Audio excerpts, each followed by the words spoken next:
Howdy folks, my name is Brian Brushwood and I host a little show on the internet called Scam School. We call it the show about social engineering at the bar and on the street, which basically means using magic and trickery to fool your friends into buying you free beer. 2 years in a row, iTunes named us a top video podcast. It's kind of hard to see. I'll enhance it for you guys. There we go. What I've noticed, though, is a lot of the same techniques that we use to get people to buy free drinks in Scam School are the exact same techniques used by criminals. So before we get started, for those of you who haven't seen the show, let's take a quick look at the kind of things that we do with our social manipulation skills. I'm going to teach the course as if I was teaching crime, but we don't endorse crime, don't do crime. All right, here's how to commit crime. The dictionary says social engineering is the practical application of sociological principles to particular social problems. I restate that simply as using cheap, dirty psychological tricks to get people to do what you want. Now, keep in mind, when you're going to learn some scientific stuff here coming up in a minute, anytime I sound smart, it's because I'm standing on the shoulders of giants. Brilliant social mechanics, brilliant scientists have written fantastic papers about this, and if you want to see the background on a lot of this, it's all been written up in Robert Cialdini's book, Influence, fantastic work.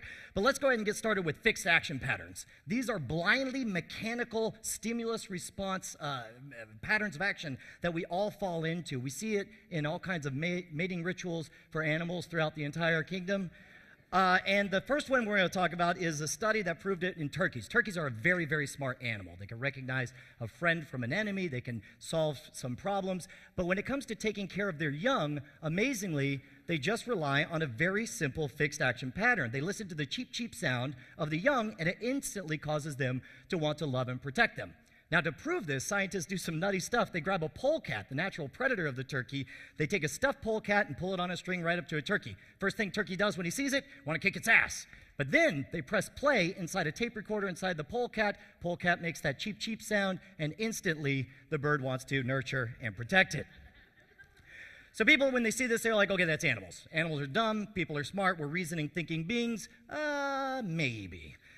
Turns out that there's a bunch of studies that have something to say about that. One of my favorite took place in Harvard. They wanted to know if it was possible to cut in line using a predictable set of terms. So they grabbed a bunch of people they found a bunch of people in line looking for to make copies at a Xerox machine, and they sent in someone undercover to try to cut in line.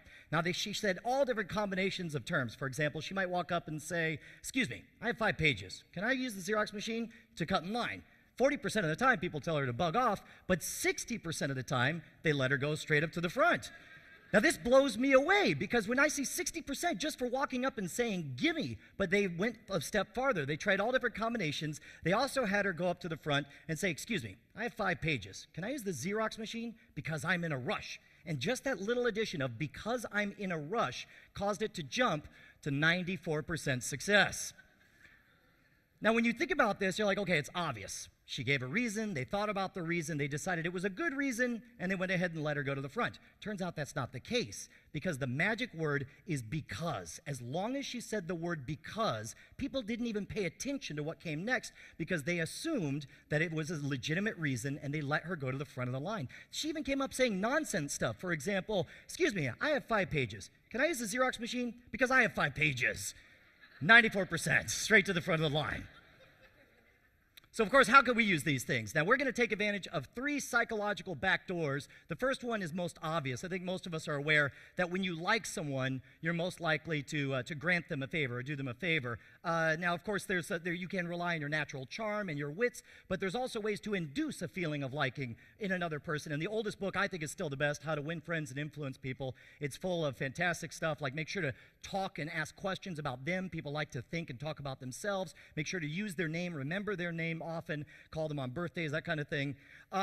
And this is something, I had a bunch of conversations with a friend of mine, Mike super talented magician. We both drive around a lot as we tour all over the United States, and you get pulled over from time to time. And he and I came up with some rules to using just the liking fixed action pattern to get out of a speeding ticket. Now, you don't have a lot of time, so you got to be fast.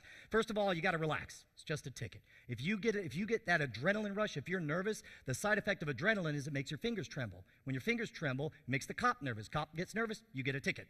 Second of all, no crying. They deal with that all day long. Yes, it's disappointing, but then if you cry, all it does is it makes them feel really bad as they write you a ticket. I have found that if you can get the cop to laugh, it is amazing. You win the game. I've never had a time that I made a police officer laugh and he still gave me a ticket. And so obviously the first way, I got a few bits of business. Situationally, you might have a chance to make a joke. But regardless, every time they pull me over, the first thing to try to make them laugh sort of takes care of itself. Because when they ask for my ID, this is what I give them right here. Sometimes it takes a little bit more, and when they ask for my insurance, I explain, officer, this is a rental car, I don't have my insurance on me, but I'm told this will help. And these aren't valid here? What about the community chat? No? Okay.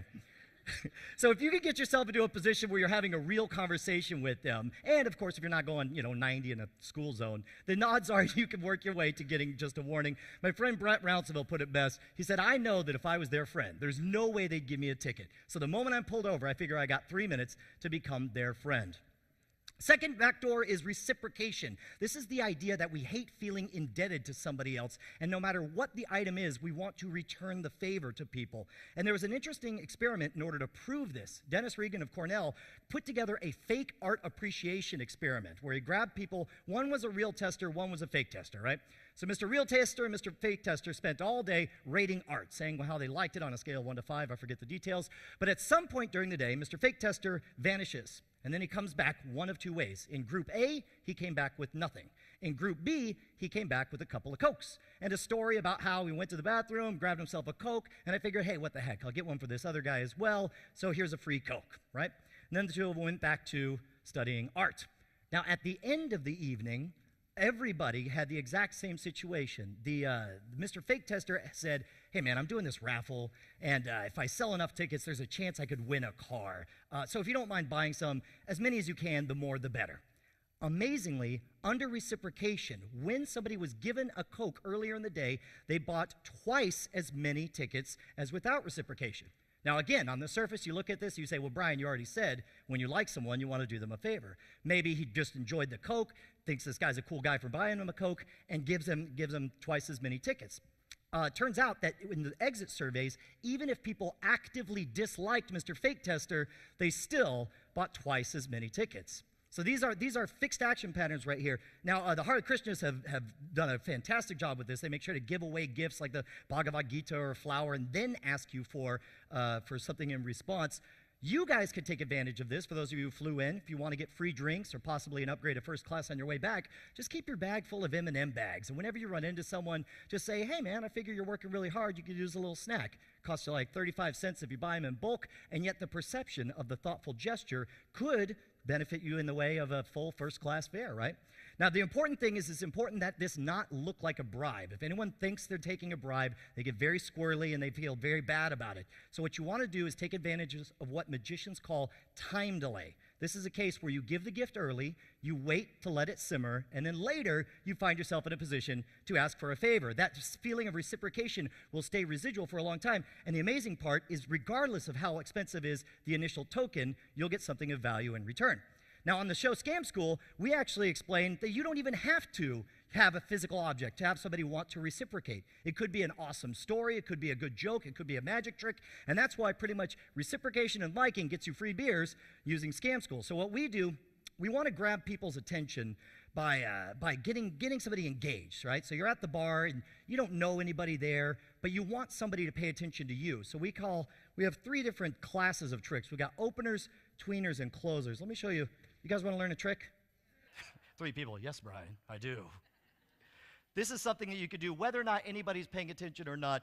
Just grab yourself a book of matches. This might not work. I forgot to ask about fire codes.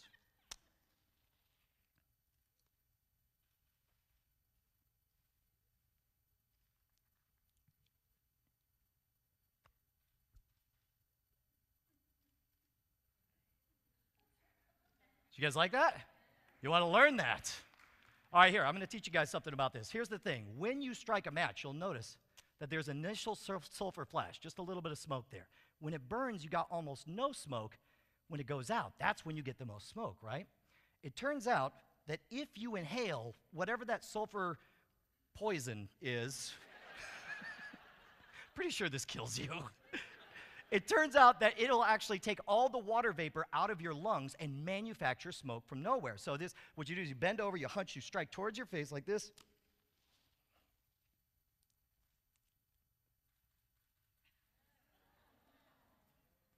It'll burn a little bit. All right.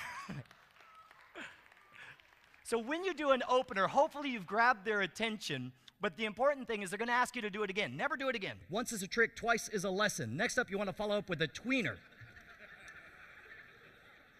These are a little more interactive. They require stuff like someone to be able to remember a freaking card or to participate. This is one of my favorite tweeners right here. Let's roll video on this one here. Now, with your left hand, if you can karate chop down and break that one on top. But I'm saying if he just break it right in that match in half, I will buy you a beer. I'll buy him a free drink. Here we go. And the question is, can he get it? Yeah.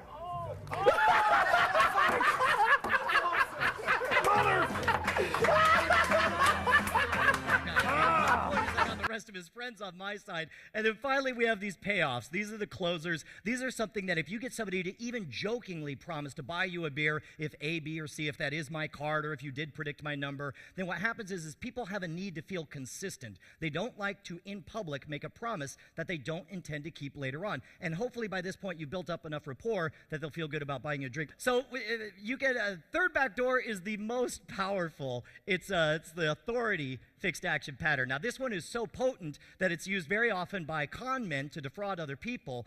And as a matter of fact, the famous con man Frank Abagnale actually toured all over the world because he realized that he could pass the most obviously bogus checks if he was dressed as a figure of authority, whether it be a police officer, a security guard, a pilot, or a doctor. And there's been a number of studies that to see just how far the authority fixed action pattern runs. For example, Leonard Bickman did one study where he had two guys, or the same guy actually, once dressed in plain clothes, once dressed as a security guard, march up and down the street, tell random people to do stuff. Hey, you, stand on the other side of that pole. Hey, you, pick up that piece of trash. And then measure how often they followed his instructions.